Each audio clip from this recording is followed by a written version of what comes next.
Bonjour, bienvenue à ce temps où nous lisons la Bible ensemble. Moi j'ai passé plus de 2 semaines en vacances et vous voyez probablement rien quand vous prenez la vidéo, mais je suis contente de vous retrouver aujourd'hui. Donc nous allons continuer, nous sommes en train de lire 1 Corinthiens chapitre 10. Allons-y! Merci Saint-Esprit de nous conduire dans notre lecture aujourd'hui. Merci parce que c'est toi qui nous amènes la révélation et la compréhension de comment ces paroles de Paul à l'église de Corinthe peuvent s'appliquer dans notre vie aujourd'hui. Nous nous confions en toi. Amen. Je lis le chapitre 1 de l'épître aux Corinthiens, le premier livre de l'épître aux Corinthiens, chapitre 10, dans la version Louis II. Frères, je ne veux pas que vous ignoriez que nos pères ont tous été sous la nuée, qu'ils ont tous passé au travers de la mer, qu'ils ont tous été baptisés en Moïse dans la nuée et dans la mer, qu'ils ont tous mangé le même aliment spirituel, et qu'ils ont tous bu le même breuvage spirituel, car ils buvaient un rocher spirituel qui les suivait, et ce rocher était Christ. Mais la plupart d'entre eux ne furent point agréables à Dieu, puisqu'ils périrent dans le désert.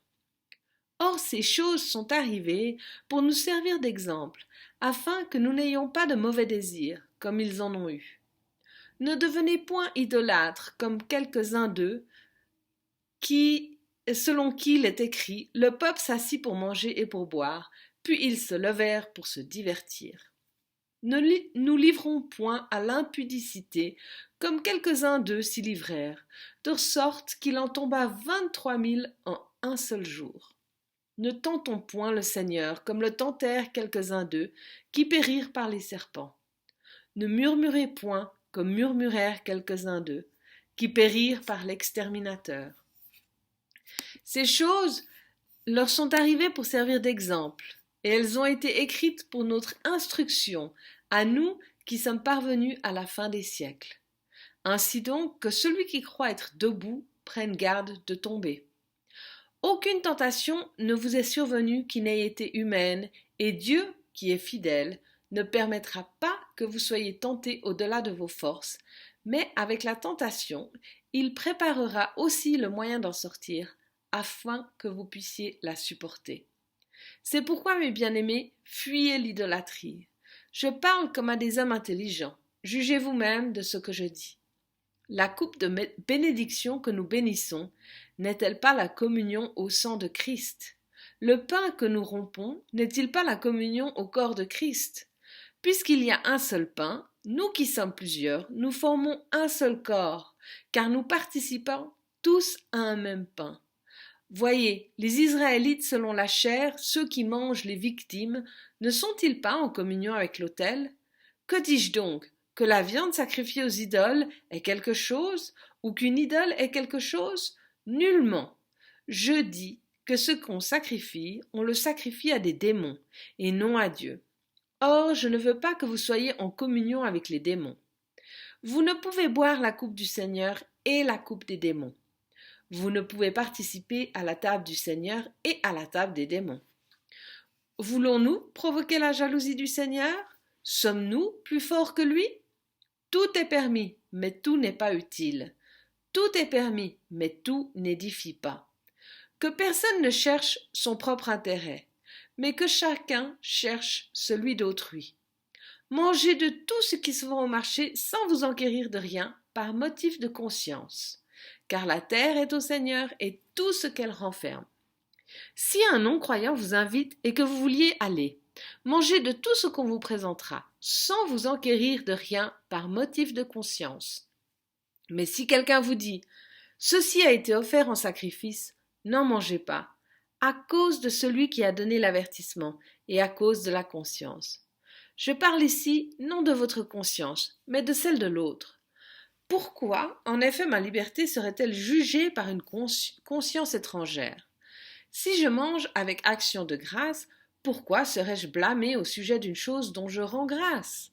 Soit donc que vous mangiez, soit que vous buviez, soit que vous fassiez quelque autre chose, Faites tout pour la gloire de Dieu. Ne soyez en scandale ni aux Grecs, ni aux Juifs, ni à l'Église de Dieu. De la même manière que moi aussi je m'efforce en toutes choses de complaire à tous, cherchant non mon avantage, mais celui du plus grand nombre, afin qu'ils soient sauvés. Alors ici, Paul parle de plusieurs choses. D'abord, il se met en référence à l'Exode. Moïse qui a fait sortir le peuple d'Égypte, qui était esclave en Égypte, et où ils ont passé plus de 40 ans dans le désert. Et vraiment, le Seigneur les a accompagnés là et les a enseignés ses voies, il s'est fait connaître à eux. Et ils ont vraiment pu voir des miracles.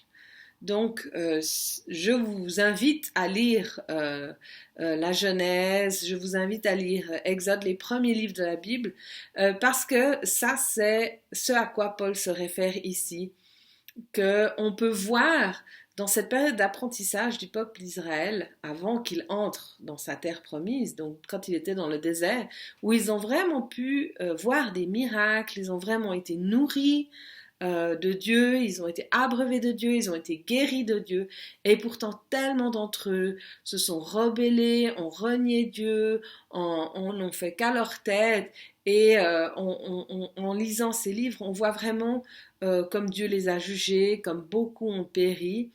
Et Paul nous dit, ben voilà, ça c'est des gens, ces écritures, elles sont là aussi pour nous servir d'exemple.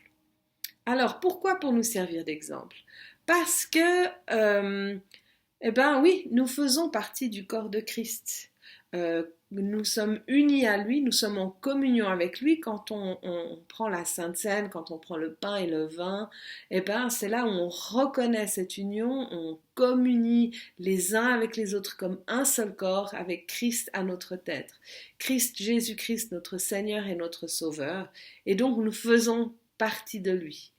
Et là, il dit, on ne peut pas faire partie de lui et de quelqu'un d'autre. On n'est pas des siamois, on n'est pas un corps divisé. Donc, on ne peut pas et communier avec Christ et communier avec les démons. Et donc, c'est là où il met vraiment en garde les gens d'église en disant, mais choisissez, n'entrez pas dans l'idolâtrie, vous êtes avec Christ, rejetez toutes les tentations, savez de quel corps vous faites partie et ne vous divisez pas vous-même. Et donc, soyez conscients de ça. Et puis après, il va peut-être un petit peu plus dans les détails en disant, ben voilà, parce qu'à cette époque-là, c'était vraiment la communion, elle se faisait avec les démons aussi, avec les idoles, parce qu'il y avait les offrandes aux idoles. Et donc, quand on allait au marché acheter de la viande, eh ben, c'était des fois de la viande qui avait été vendue, qui avait été sacrifiée aux idoles, des fois non. Et il dit, toute chose est sous l'autorité de Christ. Tout ce qui est dans la terre, ça fait partie de Christ. Et donc, quand vous allez au marché, ne posez même pas la question d'où vient la viande. Ou bien quand vous êtes invité chez quelqu'un, ne posez même pas la question d'où vient la viande. Mais si quelqu'un vous dit, cette viande-là, elle a été sacrifiée aux idoles, alors là, vous êtes en toute connaissance de cause et vous devez faire un choix. Pas pour votre propre conscience, parce que vous savez que tout est sous l'autorité de Dieu, mais par rapport à la personne qui vous le dit, par rapport à votre témoignage, pour ne pas offenser les gens autour de nous. Donc en toute conscience, vous témoignez du fait que vous êtes en communion avec Jésus-Christ et pas avec les autres idoles. Et c'est ça qu'il nous dit. Tout est permis, mais pas tout est bon. Nous avons cette liberté en Christ, mais ça ne veut pas dire qu'on peut tout faire et n'importe quoi. Et de nouveau, lui-même, Paul s'est rendu esclave de Christ, esclave de l'Évangile, et il veut vraiment n'offenser personne, plaire à tout le monde pour pouvoir gagner le plus de personnes à Christ. Mais quand il veut plaire à tout le monde, ça ne veut pas dire qu'il va faire tout ce que les autres veulent faire. Au contraire, il se tient selon sa conscience. Voilà, alors je ne sais pas si c'est clair ce que moi j'ai compris, je serais curieuse de savoir ce que vous avez compris. Et puis allez lire ces textes qui nous servent d'exemple encore aujourd'hui. En attendant, soyez bénis et à demain.